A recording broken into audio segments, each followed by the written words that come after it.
আজকে আমি গিয়েছিলাম হার্লেন স্টোরে, তাও আবার আমাদের এলেঙ্গাতে, টাঙ্গাইলে না। এখন আমরা এলেঙ্গাতেই পেয়ে যাবো হচ্ছে হার্লেন স্টোরের সকল যাবতীয় প্রোডাক্টস। আজকে শনিবার, আজকে পরিমণি এসেছিল এই স্টোরে শুধুমাত্র এই স্টোরটাকে উদ্বোধন করবে বলে। আর এখান থেকে আমি বেশ কিছু প্রোডাক্টস পারচেস করেছি। এখান থেকে হচ্ছে আমি একটা লিপস্টিক নিয়েছি যেটা অনেক বেশি সুন্দর, সাথে হচ্ছে সাফার জন্য কিছু প্রোডাক্টস নিয়েছি। এখানে হচ্ছে আমি সাফার জন্য এই ময়শ্চারাইজারটা নিয়েছিলাম, আর এটা অনেক অনেক বেশি ভালো। শুধুমাত্র সাফার জন্য এবং আমার জন্য নিইনি, সাথে সাফার আব্বু সাফার বাবার জন্যও নিয়েছে।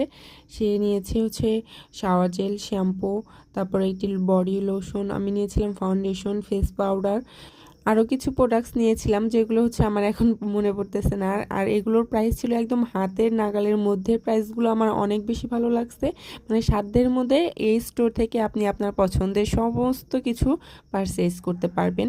এখানে আমি প্রাইসটা নাই বললাম, আর যেহেতু আমি সাফাকে বাসায় রেখে গিয়েছিলাম আর সকালবেলা গিয়েছিলাম, যার জন্য সাফার আব্বু অনেক বেশি তাড়াহুড়ো করতেছিল। এখানে সে আমাকে দরজা ওপেন করে দিচ্ছিল যাতে তাড়াতাড়ি চলে আসতে পারি। আমরা গিয়েছিলাম বাইকে, যার জন্য পরিমণির সাথে একদমই আমরা দেখা করতে পারি।